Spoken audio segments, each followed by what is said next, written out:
10월 2일입니다. 여로보암의 등장이라는 제목으로 사무엘상 11장 26절부터 43절까지 읽습니다. 그 느밧의 아들 여로보암은 에브라임족의 스레다 사람으로서 한동안은 솔로몬의 신하였다. 이 사람까지도 솔로몬 왕에게 반기를 들어서 대적하였다. 그의 어머니는 과부 스루아이다. 그가 왕에게 반기를 든 사정은 이러하다. 솔로몬이 밀로를 건축하고 그의 아버지 다윗성에 갈라진 성벽 틈을 수리할 때이다. 그 사람 여로보암은 능력이 있는 용사였다. 솔로몬은 이 젊은이가 일 처리하는 것을 보고선 그에게 요셉 가문의 부역을 감독하게 하였다. 그 무렵에 여로보암이 예루살렘에서 나오다가 길에서 실로의 아히야 예언자와 마주쳤다. 아히야는 새 옷을 걸치고 있었고 들에는 그들 둘만 있었는데 아히야는 그가 입고 있는 새 옷을 찢어서 12조각을 내고 여로보암에게 말하였다. 10조각은 그대가 가지십시오. 주 이스라엘의 하나님께서 그대에게 이렇게 말씀하셨습니다.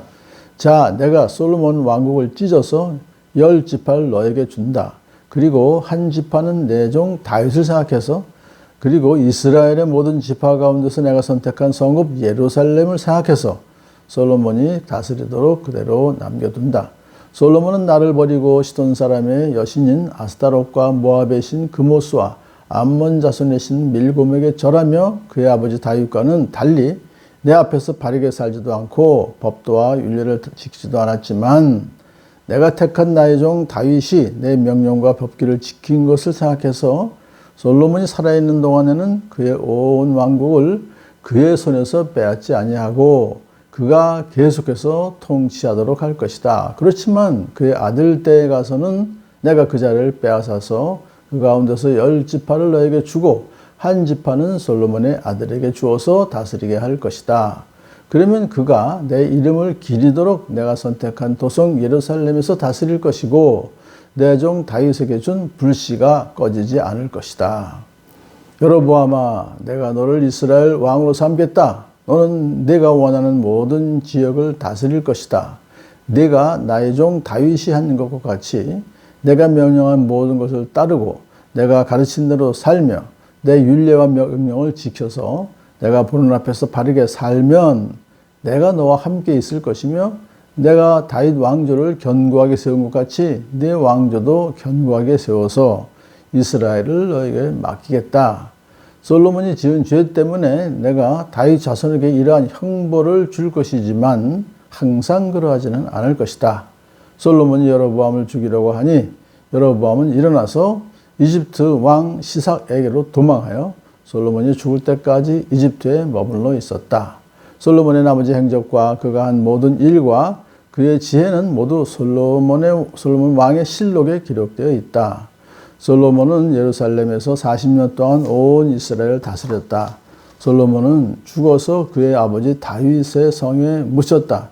그의 아들 르호보암이 그의 뒤를 이어 왕이 되었다. 아멘. 이제 여로보암이라는 그 솔로몬의 신하였었죠. 에브라임 족속이에요. 그러니까 유다 지파 사람이 아니었었어요. 어머니가 과부 스루아라고 하는 것은, 스루아는 나병 걸린 사람이죠. 그 당시 사회적으로 천대받던 신분이다. 그걸 상징하고 있습니다. 그가 이제 다윗 성벽을 이제 솔로몬이 수리할 때 여로보암이 아주 능력 있는 용사로서 일처리를 잘했어요. 그래서 요셉 가문의 부역을 감독하게 하는 발탁이 된 거죠. 그래서 요직을 그에게 이제 솔로몬이 주게 된 것입니다. 근데 어느 날 여로보암이 이제 예언자 아히야를 만나게 되죠. 근데 벌써 아히야는 여로보암을 일부러 만난 거예요. 그래서 하나님의 예언을 전합니다. 새 옷을 12조각을 자기 옷을 12조각으로 찢어서 이제 말합니다. 10조각은 그대가 가지십시오. 하나님께서 그대에게 말씀하시기를 솔로몬 왕국을 찢어서 10지파를 너에게 준다고 하셨습니다. 그러니까 그러면 12지파를 다 왜 안 주느냐? 그건 뭐냐면 한 지파는 다윗을 생각해서 예루살렘을 생각해서 솔로몬이 다시 다스리도록 그대로 남겨둔다. 다윗을 생각했다는 것은 다윗 언약을 생각하신 것이고 또 다윗이 하나님께 충성했던 걸 생각하셔서 한 지파는 그대로 솔로몬이 다스리도록. 솔로몬은 물론 통일왕국을 다스렸죠. 근데 그 아들 르호보암 때부터 계속해서 이제 그 자손들이 다스리도록 하겠다. 그래서 예루살렘을 이제 하나님께서 올바로 하나님께 제사 드릴 수 있도록 남겨두시는 것이죠. 자, 그렇게 이제 솔로몬이 하나님을 버리고 우상을 숭배해서 하나님께서 징계를 하시지만은 다윗이 하나님 명령과 법규를 지킨 걸 생각하셔서 아버지 다윗 때문에 아들 솔로몬이 살아있는 동안에는 그냥 계속 통치하도록 심판을 유보하시는 것이죠. 아들 때에 가서 이제 그렇게 심판하시겠다 그건데요. 이거는 어디까지나 솔로몬이 그 아버지로 인한 은혜를 입게 되는 거죠. 그래서 우리가 받아야 될 그 저주를 예수님께서 십자가 달려 돌아가심으로 이것이 이제 받지 않게 된 그것을 여기서 우리가 생각할 수 있어요. 그래서 구속의 은혜는 하나님 아버지의 아들 예수 그리스도의 희생으로 말미암아 우리가 그 덕을 받았던 것처럼 아버지 다윗의 또 그 행력 때문에 아들 솔로몬이 은혜를 입게 되었다. 십자가의 그 은혜를 다시 한번 여기서 생각할 수 있게 됩니다. 자, 그래서 이제 하나님께서 말씀하신 내용에서 이것이 기억납니다. 10지판 너에게 주고 한 지판은 솔로몬의 아들에게 주어서 다스리도록 하면 그가 내 이름을 기리도록 내가 선택한 도성 예루살렘에서 다스릴 것이고 내 종 다윗에게 준 불씨가 꺼지지 않을 것이다. 비록 솔로몬은 우상을 숭배함으로써 다윗 언약을 어겼지만은 하나님은 끝까지 다윗 언약을 지키신다는 거예요. 그래서 다윗 왕조는 계속해서 이어지도록 하시겠다. 물론 이것은 남유다 왕국을 통해서 이제 다윗 왕국이 계속되지만 결국 BC 586년에 망하죠.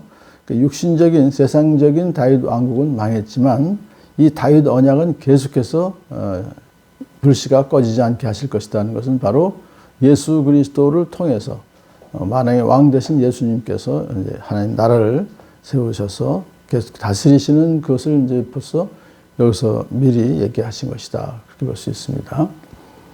자, 여기서 이제 여로보암에게 다시 한번 하나님이 약속하십니다. 내가 너를 이스라엘 왕으로 삼겠다. 뭐 사실 갑자기 여로보암 이제 왕이 되게 되죠. 내가 명령한 모든 것을 따르고 내가 가르치는 대로 살며 그렇게 내가 보는 앞에서 바르게 살면 내가 너와 함께 있을 것이며 내가 다윗 왕국을 견고하게 한 것 같이 내 왕조도 견고하게 세워서 이스라엘 너에게 맡기겠다. 결국은 이것은 한시적입니다. 북이스라엘도 역시 BC 722년에 아수르에게 망했잖아요. 그러니까 이제 그 동안에 남유다 왕국과 계속해서 분열의 아픔을 겪게 되는 것은 하나님께서 그들을 이제 징계하시는 하나의 방법이다. 그렇게 볼 수가 있습니다. 솔로몬이 지은 죄 때문에 내가 다윗 자손에게 이러한 형벌을 줄 것이지만 이게 바로 이제 남과 북이 분열되어서 서로 갈등을 하고 있는 것, 그것도 하나의 형벌이죠. 그렇지만 항상 그러하지는 않을 것이다. 어느 날인가 이제 그것이 그칠 것이다. 영원하지는 않을 것이다. 그러니까 뭐냐면 북이스라엘 왕국이 다윗의 그 왕국과 같이 영원히 왕국이 계속되지 못하죠. 더 일찍 망했어요. 722년에. 그러니까 그동안에 다윗 왕조를 겸손하게 하기 위한 도구로 사용되었어요. 북이스라엘이. 물론 다윗 후손이 하나님께 대한 불순종으로 말미암아서 연단을 받아야 했습니다만 그렇다고 해서 영원히 형벌을 그들이 감수해야 되는 것은 아니고 하나님께서는 종말에 메시아를 통해서 그들의 모든 또 죄를 용서해 주시죠. 우리도 마찬가지입니다. 예수 그리스도께서 우리의 모든 죄를 대신 지시고 십자가에 달려 돌아가심으로 우리가 구원받고 예수님께서 이 땅에 오셔서 하나님 나라를 이제 시작하시고 다스리게 그것을 왕으로 군림하셔서 지금까지도 계속해서 앞으로도 왕의 왕 되신 예수님께서 다윗 왕국, 육신적인 다윗 왕국이 아니라 영원한 영적인 하나님 왕국을 계속해서 이어 다스리실 것이다 하는 것을 이제 다시 한번 깨닫게 되는 것입니다. 오늘도 하나님의 약속은 다윗 언약만이 아니라 모든 약속은 하나님께서 계속해서 지키시기 때문에 그리고 다시 오실 예수님을 우리가 소망하면서 복된 하루 또 믿음으로 살아가는 저와 여러분들을 축복합니다.